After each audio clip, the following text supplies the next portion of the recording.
Lihat langit, biru warnanya. Birunya laut, sungguh serupa. Usai sudah, bagian 2, mari lanjut, bagian 3. Para pembelajar akuntansi keuangan lanjutan, kita akan membahas contoh lindung nilai komitmen penjualan. Tanggal 31 Maret 2010, X Company mengikat kontrak untuk menjual 10.000 ton minyak sawit dengan harga $298 per ton dengan seorang pelanggan. Barang akan diserahkan dan akan dibayar tanggal 30 Juni 2010. Kemudian harga pasar per 31 Maret 2010 adalah $298 per ton. Kemudian perusahaan khawatir harga minyak akan naik, maka ia melindunginya dengan membeli 10 buah kontrak future dengan posisi beli yang jatuh temponya 30 Juni 2010. Jadi satu kontraknya untuk 1.000 ton. Kemudian dengan harga $300 per ton.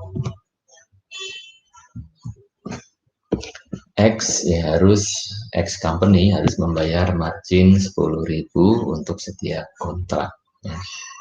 Kemudian harga minyak sawit untuk kontrak future dan harga untuk spotnya di 31 Maret harga spot 298. Kemudian untuk di 30 April naik menjadi 305, Mei naik lagi, Juni naik lagi. Kemudian harga future untuk 30 Juni 2010 per tonnya adalah 300. Kemudian tanggal 30 di bulan April, akhir April naik menjadi 307, Mei naik 310, Juni naik menjadi 315. Kemudian jurnal yang akan dibuat oleh X Company di tanggal 31 Maret membayar margin untuk future kontrak 10 kontrak kali $10.000 total 100.000. Debitnya margin deposit, kemudian kreditnya cash 100.000. Kemudian untuk komitmen penjualan yang dibuat ini tidak ada jurnalnya. Kemudian di 30 April harga sawit harga spotnya naik dari 298 ke 305 naik $7 per ton dikalikan 10.000 ton total kenaikan harganya 70.000. Dari sisi komitmen penjualan kenaikan harga minyak menjadi kerugian menjadi kerugian, dia harus menjadi kerugian kemudian di catatnya debit loss on sales commitment 70.000, kemudian kreditnya sales commitment 70.000. Kemudian untuk future kontraknya posisi beli posisi belinya dia kan membeli di kontrak itu dengan harga 300 kemudian untuk harga sekarang menjadi 307 berarti di 30 April harganya 307, sementara dia bisa membeli dengan harga 300, maka ada keuntungan $7 per ton. Dikalikan 10.000 total 70.000, dicatat gain on future contract 70.000. Kemudian untuk debitnya future contract. Kemudian saya ulangi untuk yang sales commitment Jadi sales commitmentnya kan akan menjual Tadi saya salah mengumpulkan Jadi untuk sales komitmennya dia berkomitmen akan menjual di harga berapa? Di harga 298. Nah, maka ketika harga spot naik ya menjadi 305, maka dia menjadi rugi ya. Ya harusnya kalau tanpa kontrak itu dia kan bisa menjual dengan harga 305, tetapi karena sudah terikat kontrak dia akan menjual dengan harga 298. Maka kerugiannya ya $7 per ton atau 70.000 per untuk keseluruhannya ya. Catatan tadi loss on sales commitment itu 70.000, kreditnya sales commitment. Nah, di sini kelihatan menjadi apa? Bahwa kalau ketika kita posisi menjual, maka untuk melindunginya kita membuat ya kontrak dengan posisi beli ya. Maka di sini adalah 70.000, kemudian dia akan tertutup dengan gain 70.000. Inilah hedging. Kemudian di 31 Mei ya, di 31 Mei harga spot minyak sawit naik lagi ya, 309 ya, naik 4.000 dari harga sebelumnya, naik $4 ya, dikalikan 10.000 total 40.000, maka kita menjualnya menjadi loss ya.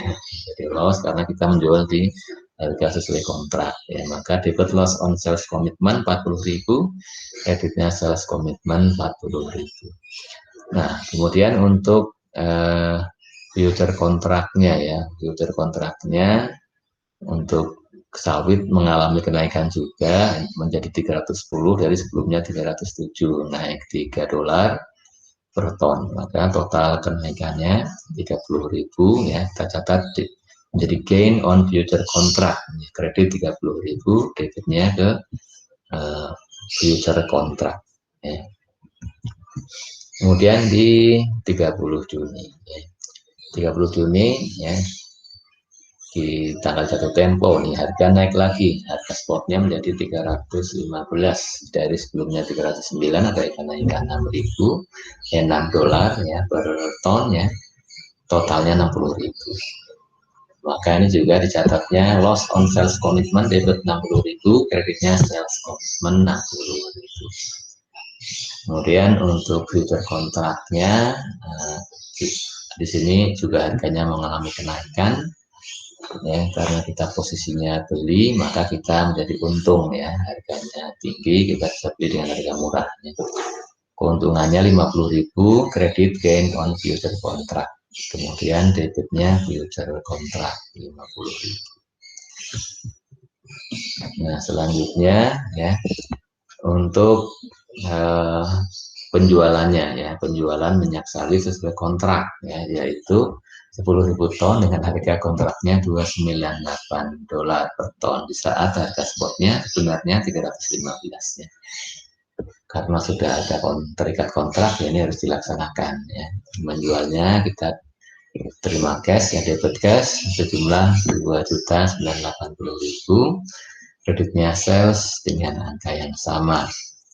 Kemudian yang kedua kita mencatat penjualan dan untuk menutup komitmen penjualannya. Jadi sales komitmen ya, yang totalnya ya kredit 170.000 ini kita closing, kita debit, kemudian kreditkan ke sales 170.000. Kemudian untuk nilai komitmen penjualannya ya bisa dihitung ya dari jurnal-jurnal yang sudah dibuat tadi, kita jumlahkan ya sales komitmennya, saldonya berapa terakhirnya, atau langsung dihitung dari ya harga spot sekarang 305 dengan harga kontraknya 298 yaitu selisih 17 per ton ya, dikalikan 10.000 mendapatkan 170.000. Selanjutnya mencatat penerimaan kas dari bursa ya, kita membuat kontrak future kontrak untuk posisi membeli ya. Dari kontrak tersebut ya kita labanya berapa ya, kita kan bisa membeli dengan harga berapa, dengan harga 300 ya per ton, sementara harga spotnya 315, sehingga kita ada keuntungan ya, membeli lebih murah 15 dolar per ton dikalikan 10.000 total 150.000 ya. Ini diselesaikan dengan net settlement, maka kita akan mendapat keuntungan 150.000, kita dapat uang 150.000 ya. Namun di tanggal kontrak ya perusahaan sudah setor ya deposit 100.000 ya, maka depositnya dikembalikan karena kita posisinya adalah yang pihak yang untung ya, yang mendapatkan gain ya, sehingga ya total yang diterima 250.000, debit cash 250.000, margin deposit ya, yang sudah dikembalikan di kredit 100.000, kemudian future kontraknya di closing kredit 150.000 ya. Demikian untuk contoh future kontrak, dan selanjutnya contoh lindung nilai piutang dalam mata uang asing ya. Ini masih ex company ya, perusahaan minyak Indonesia yang menjual minyak senilai totalnya 15.000 US dollar ya, tanggal 1 Desember 2010. Kemudian pembayaran akan dilakukan dalam US dollar tanggal 30 Januari 2011. Kemudian untuk mata uang fungsionalnya X, perusahaan Indonesia adalah rupiah. Kemudian ya ex company khawatir ya nilai rupiahnya akan menguat ya. Maksudnya ya kalau rupiahnya menguat berarti kan yang tadinya 1 dolar misalkan 14.000, sekarang 1 dolarnya menjadi 13.000, namanya rupiahnya yang menguat ya. Berarti nanti akan menerima uang rupiahnya akan lebih sedikit ya, dibandingkan kalau rupiahnya tidak menguat ya. Maka ya kemudian ex company mengikat ya forward kontrak dengan broker ya, yaitu dia akan menukar dolar dengan rupiah. Kenapa dia forward kontraknya menukar dolar dengan rupiah? Karena kan nanti kan dia akan menerima dolar ya. Dia akan ex company akan menerima dolar di tanggal 30 Januari. Maka kemudian dia akan hedgingnya yaitu dengan posisi dia menjual dolar, menukar atau menjual dolar dengan rupiah. Kemudian transaksinya tidak diselesaikan dengan net. Nah, kemudian untuk kurs dolar terhadap rupiah ya dari 1 Desember ke 31 Januari spot rate-nya ya ini 2010 ya, kasusnya ini kursnya masih 9.500 di awal Desember, di akhir turun menjadi 9.400 ya. Kalau untuk maksudnya ya ini menguat ya sebenarnya ya rupiahnya dengan dolar menjadi lebih kuat ya, sehingga 1 dolar tadinya 9.500 sekarang cukup dengan 9.400, berarti uang rupiah menguat terhadap dolar ya. Kemudian menguat lagi kursnya menjadi 9.300. Nah, untuk ya future rates yang 30 hari ini juga mengalami penguatan, yang 60 hari juga mengalami penguatan. Nah, sekarang jurnal yang dibuat oleh X ya di 1 Desember ya, yang pertama mencatat penjualan minyak ya dengan nilai 15.000 dolar ya. 15.000 dolar ini kemudian dicatatnya dalam rupiah ya dikalikan dengan kurs spot ya di tanggal 1 Desember yaitu 9.500, sehingga debit ya account receivable keterangannya adalah dalam foreign currency ya, dalam dolar ya, 142,5 juta, kreditnya sales. Nah, yang kedua kita mencatat untuk kontraknya ya, forward kontraknya ya, forward kontraknya ya, menukar dolar dengan rupiah ya. Jadi kan kontraknya adalah mau menukar dolar ya, menukar dolar berarti kita kan punya kewajiban menyerahkan foreign currency berupa dolar. Maka di sini kita mencatat sebagai kontrak payable dalam mata uang asing yaitu dolar, nilainya berapa ya, nilainya sebesar ini ya, sebesar kita gunakan kursnya berarti kan untuk yang jangka berapa, yang 60 hari berarti ya, karena kan dari kontraknya dibuat 1 Desember untuk jatuh temponya 30 Januari, berarti selama 2 bulan ya, 60 hari ya, 60 hari future rate-nya itu ya di tanggal 1 Desember nilainya 9.100 ya. 9.100, maka di sini ya 15.000 dolar ya yang akan kita serahkan dikalikan dengan kursnya 9.100, yaitu 136,5 juta ya. Kemudian kita ya sebagai balasannya kita menyerahkan uang dolar, kita akan menerima apa? Uang dalam rupiah ya. Dalam rupiah berapa? Dalam rupiah ya nilainya nilai yang sama ya. Ya. Kita catatnya debit kontrak receivable ya, kita akan menerima uang rupiah. Kemudian kreditnya kita akan menyerahkan uang dalam dolar, hanya saja karena pembukuannya adalah pembukuan dalam rupiah ya kita tuliskan dalam ditranslasikan ya dalam rupiah ya. Kemudian di 31 Desember ya, 31 Desember ya terkait dengan kontrak kita ya, forward kontraknya atau yang pertama terkait dengan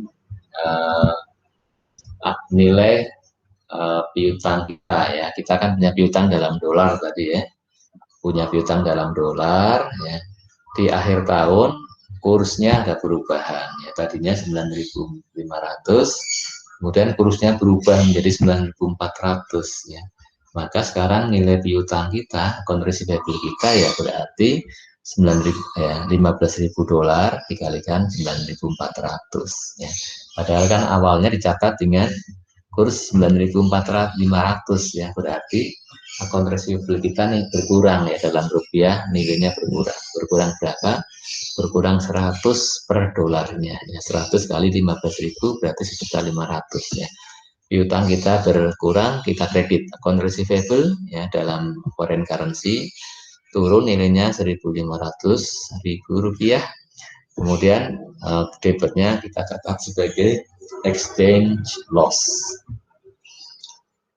Ini jurnal terkait dengan nilai piutang dalam dolar.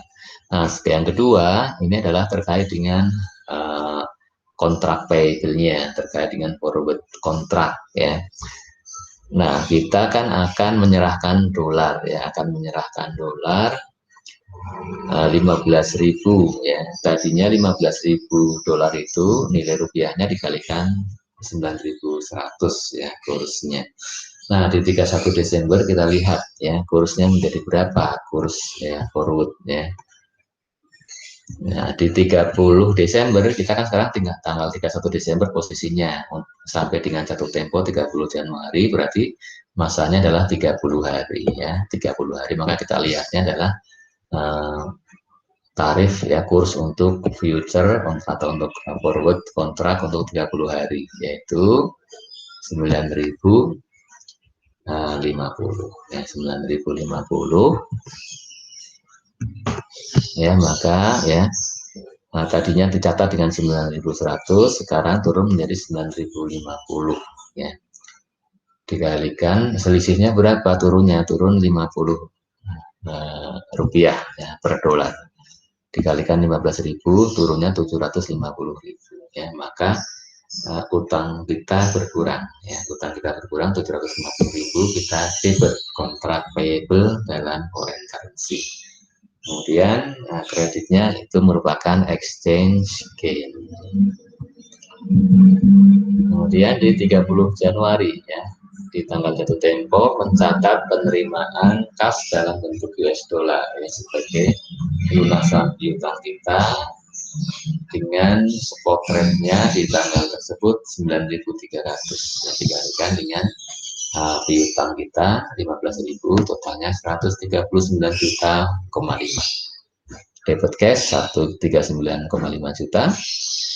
Kemudian ya Account receivable-nya ya, account receivable-nya itu ya tercatat ya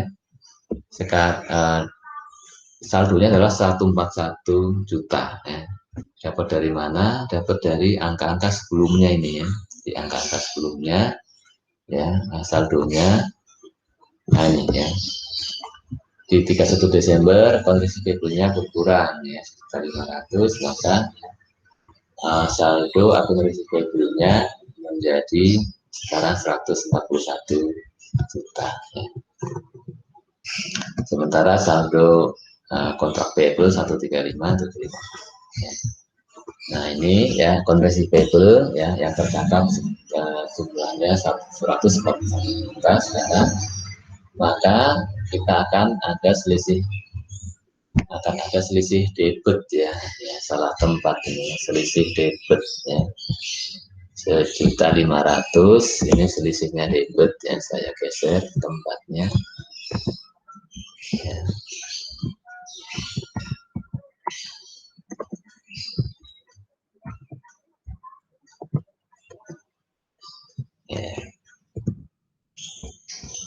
Ya. Ya kita mengakui selisih debitnya sebagai exchange loss 1.500.000 ya. Kemudian kita juga ya menutup kontrak forward ya, yaitu kita menyerahkan $15.000 ya dengan spot rate-nya 9.300 ya, maka ya untuk kas yang diserahkan $15.000 ya, dalam rupiahnya berarti dikalikan spot rate 9.300 mendapatkan 139,5 juta. Kemudian untuk kontrak payable-nya ya nilainya tadi sudah kita lihat ya, saldonya tercatat 135,75 juta. Ada selisih debit ya 3,75 juta dicatat sebagai exchange loss ya. Nah, kemudian kita mencatat ya penyelesaian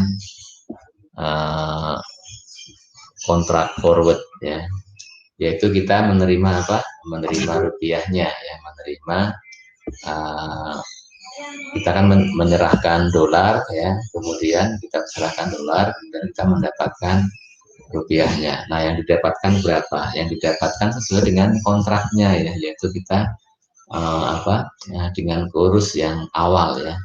Kursnya berapa? 136,5 juta ini adalah yang tercatat di awal ya, di tanggal membuat kontrak ini ya. Nah ini ya, yaitu ketika kita membuat kontraknya, nilainya ya ini ya, $15.000 dikalikan dengan kursnya 9.100 ya, kurs yang berlaku di tanggal 1 Desember ya untuk kontrak 60 hari ya. Ini di closing ya, kontrak receivable-nya 136,5 juta ya. Jadi debitnya kita terima uang jumlah yang sama ya. Demikian ya untuk forward kontrak ya mata uang asing ya. Jika mengantuk minumlah kopi yang nikmat, seduh sendiri. Tuhan inginkan mahir akuntansi, ikuti terus video kami.